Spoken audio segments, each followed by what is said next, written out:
In 1953, emerging dystopian author Ray Bradbury had become disturbed by the rapid changes in America. Given that he lived through World War II as a young adult and experienced all its difficulties, he had become off-put by all the luxuries and changing lifestyles of the 1950s and saw the state of content that much of the American populace had fallen victim to. Most notably, he was concerned that people would fall back into a state of blindly becoming a part of the masses, conforming to a central ideology, as the Nazis had done during the 1930s and 40s. He believed the primary growing cause of this in America was the emergence of television, in which large chunks of the population were mindlessly being spoon-fed regulated content through TV programs. He believed this would emerge into two different problems, one of which was that the population would become moronic and dumb given the lack of thought this new wave of information that came with the TV. The other was that, as mentioned previously, the American populace would unknowingly be led into adopting a singular ideology and would see the censoring of other forms of information that differed from the central belief, as the Nazis had done previously. Hence, he would address these concerning developments through his book Farenheit 451, which he had published in 1953, as a way to reach the American public and alert them of the dim future that may occur if things did not change. In Part 1, The Hearth and the Salamander, the story takes place in an alternate year of 2022, where the United States is engaged in nuclear conflict. In an unknown futuristic city located in the Midwest, the protagonist Guy Montang is a fireman who at this point in history is no longer used for the purpose of putting out fires, but rather for starting them. Given the technological advancements that have led up to this version of 2022, television has replaced virtually all forms of accessing information and has become the primary source of entertainment and form of enjoyment for most people's lives. Because of this, almost the entirety of the population has become illiterate, and so the government has resolved to oversee the regulation of information that is considered forbidden for people to access to control people's perception. The information that the government finds of the greatest concern is to be found in books, which have become outlawed. It's firemen like Montang who are then tasked with locating people who are suspected of having books to find their homes and burn them down along with the text. In the beginning of the story, Montang finds himself walking home from work where he encounters a girl named Clarice. It seems unusual to him given her interest in nature, which there is very little of in the primarily industrial city they live in. She tells him that she comes from an unusual family which actually talks to each other and goes on walks. This is unfamiliar to Montang and the majority of people who live in this day and age, as life largely consists of minimal interactions with others, given that people are essentially incapable of developing unique thought. She then recognizes his uniform and immediately realizes he's a fireman. Shortly after this, she tells him that firemen used to put out fires rather than start them. When Montang returns to work, he encounters his station's mechanical hound, which is tasked with hunting down targets and setting them ablaze. The hound growls at him while Montang's commanding officer, Captain Beatty, assures Montang that he has no reason to worry and that the hounds rarely malfunction. Fast forward a couple of days in which Montang regularly talks to Clarice on his way to work. He finds she isn't there one day on his commute to the train station. After arriving at work, he and Captain B discussed a man's library they had burned down the previous week, and Montang thought about what it had been like to be in that man's position. While reflecting on it, he recalls having read the first lines of one of the fairy tale books before setting it ablaze. Afterwards, he asked Captain B whether firemen used to put out fires, and two of his co-workers pull out the Fireman's Handbook to show that the Firemen of America, established by Thomas Jefferson in 1790 by Benjamin Franklin, were used to burn down English-influenced books. Shortly thereafter, the alarm sounds, and he and the other firemen head out to respond to the call.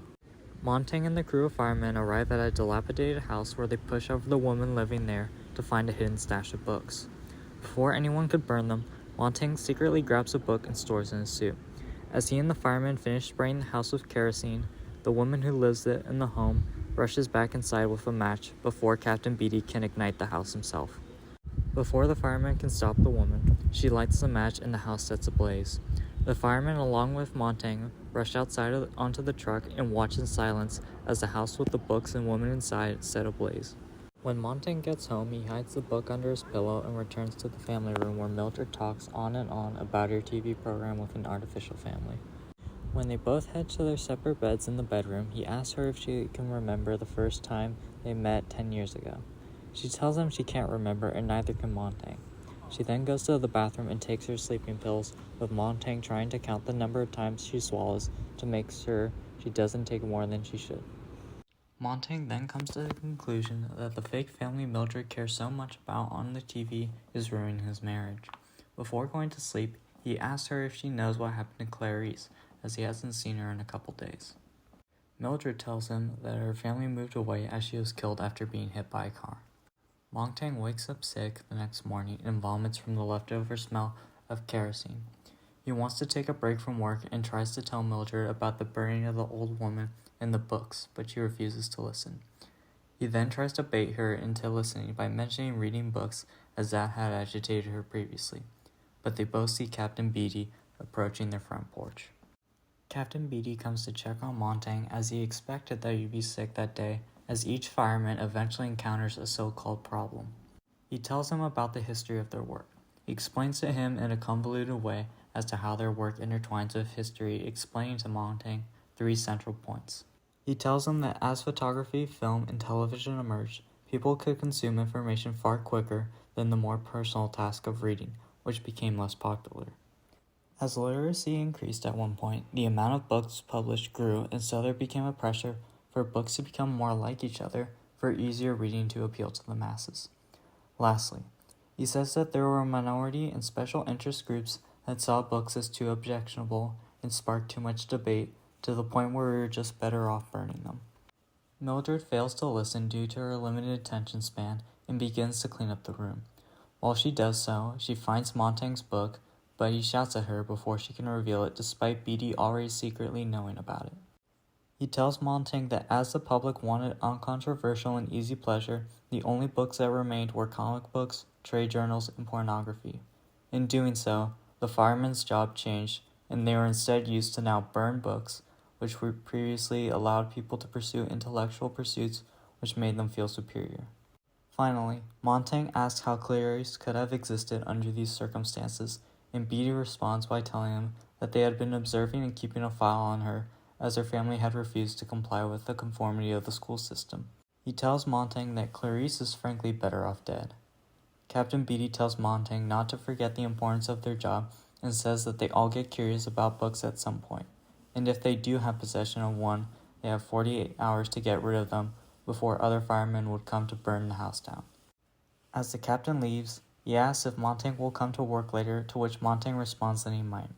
Once he leaves, Montang shows Mildred the stash of 20 books he stored in the ventilator. Mildred goes into a panic and tries to burn them, but Montang tells her that he needs her help to look through them once to see if he can find something to cure his emptiness.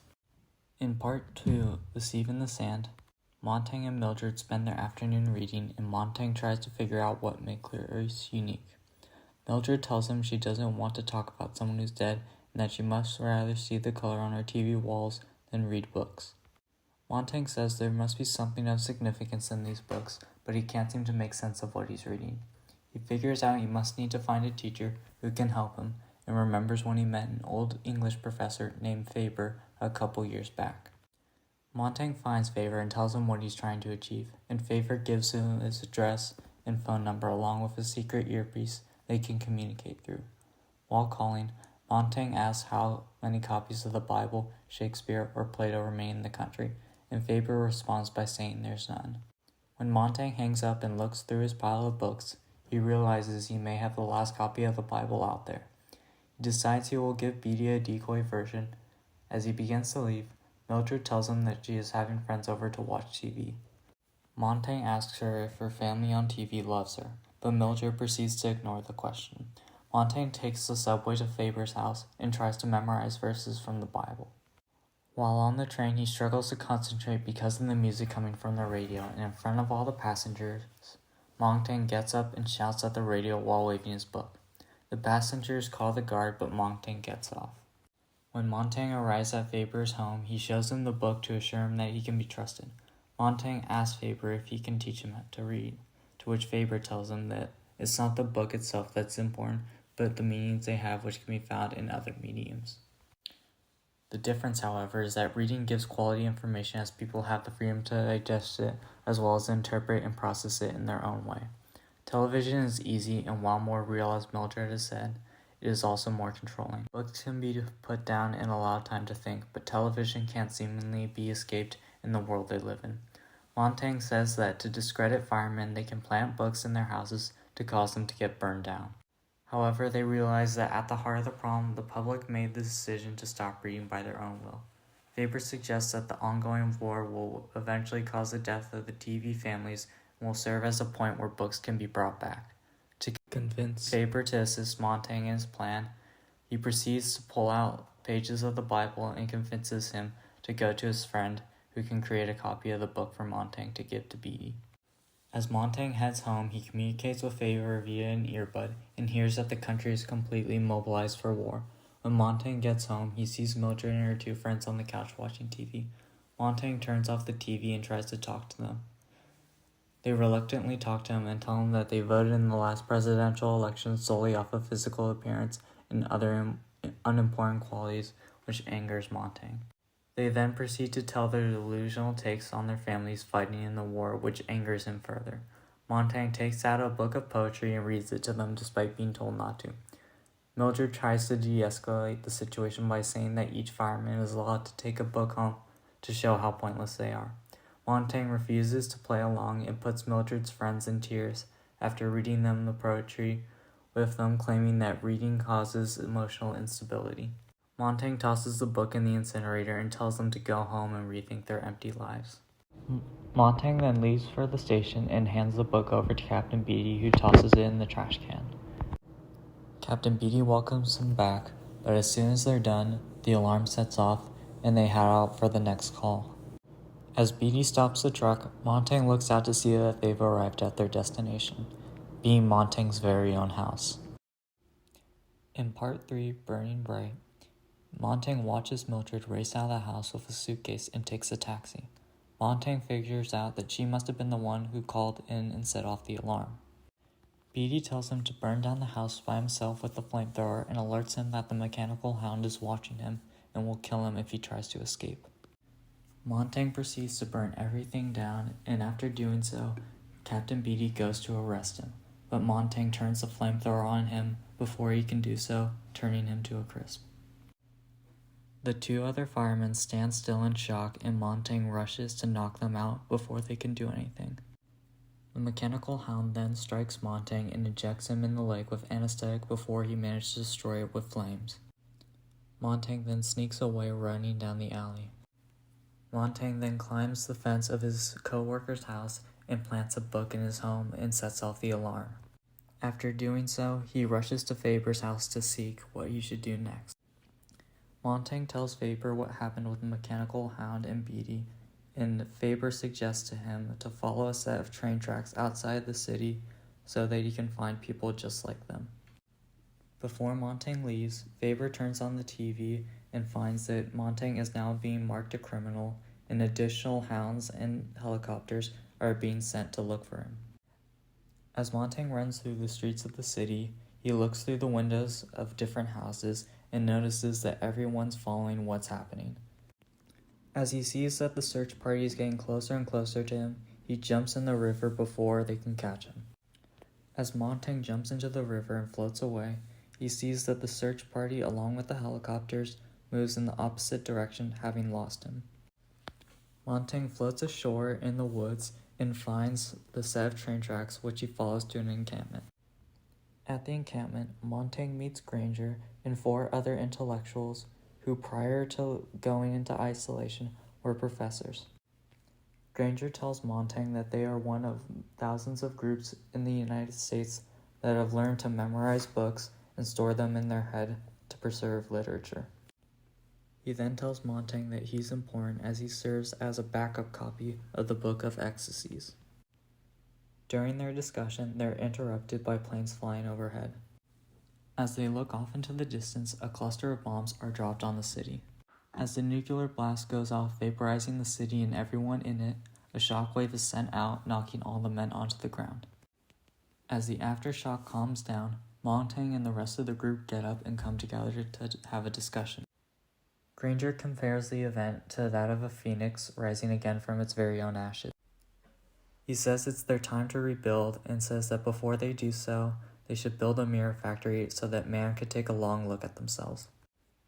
Finally, Montaigne and the men head back towards the city to help the survivors rebuild.